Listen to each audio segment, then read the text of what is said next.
Here before, and I'm wowed. I can't believe what just happened. Like, it was amazing. It's a great place, man.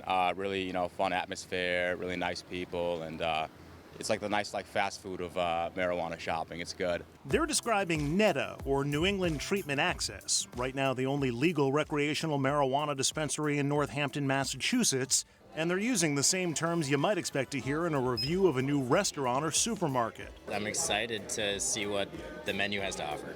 NETA offers more marijuana products than you might expect to a wider range of people than you might expect. The average age of our clients, who are medical clients, are over the age of 47. I was having a stereotype, and it was totally wrong.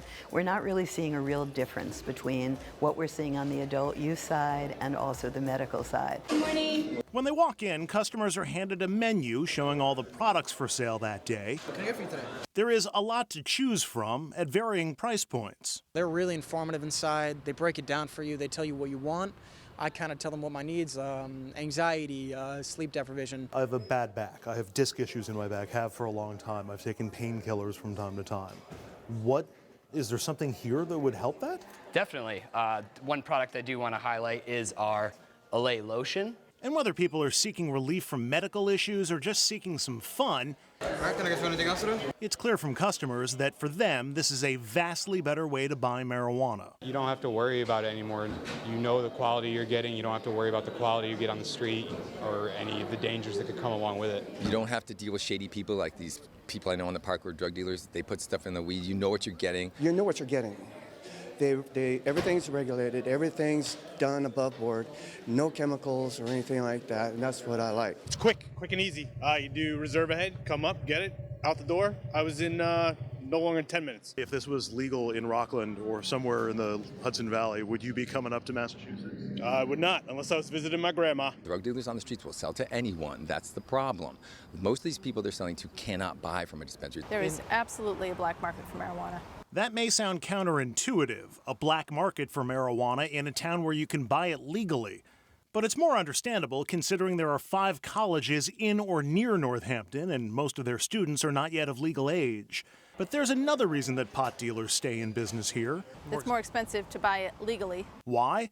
In part because of the state's 20% sales tax on marijuana, and so cannabis companies can make back their expenses and turn a profit. And that's not the only thing dispensary patients and customers would like to see improved. I wish the insurance would cover some of my medication costs. You're a medical patient? Yes, and it gets to be expensive.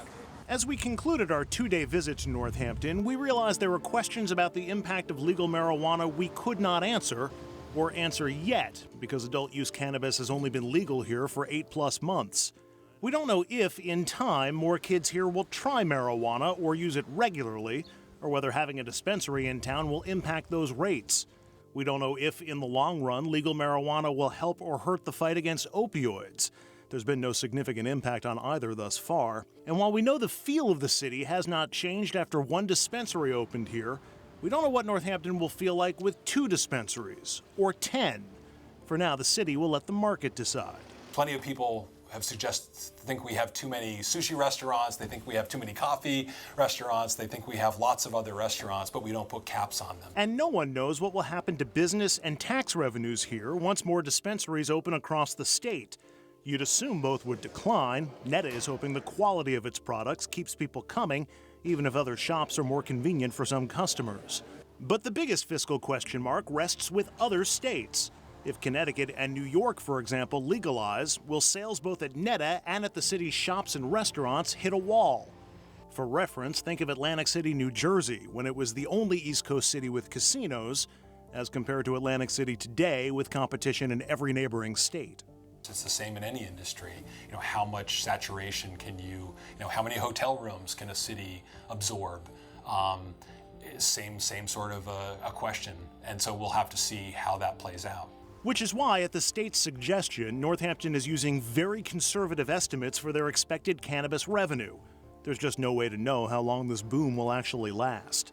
Which brings us back to the reason we came to Northampton in the first place, to see if the model there would work in Philadelphia or Washington or New York, or in our suburbs, many of which have larger populations than Northampton. it is working in other communities that are larger than us. I mean, Worcester, which is the second largest city in Massachusetts, has operating dispensaries. I have every expectation that it could work, provided that you have someone who's operating it responsibly and you have a community that's monitoring it. Narkowitz says the key is a good relationship between the dispensaries and the cities they serve, making sure both are on the same page and that their business plans fit with the cities. He also advises interested cities to play an active role when the state crafts new cannabis laws. Because sometimes the policymakers in Boston, in our case, in Albany, in New York's case, may not be thinking of how this will actually be implemented at the local level. No one I spoke with in my 2 days in Northampton had any concerns that marijuana would become what their city was known for. Northampton, they say, is still Northampton. Now it's just Northampton with legal weed. Still, the mayor here says the only thing that will silence critics, both here and wherever you're watching this tonight, is time and an open mind. This is a major cultural shift. There's no doubt about it. I mean, this is something that was illegal, taboo, you use the term taboo, and so now it's become legal. And I think it's going to take time for social attitudes, particularly among older folks, to adjust to. And I also think they're going to need to see that, the sun came up in the morning.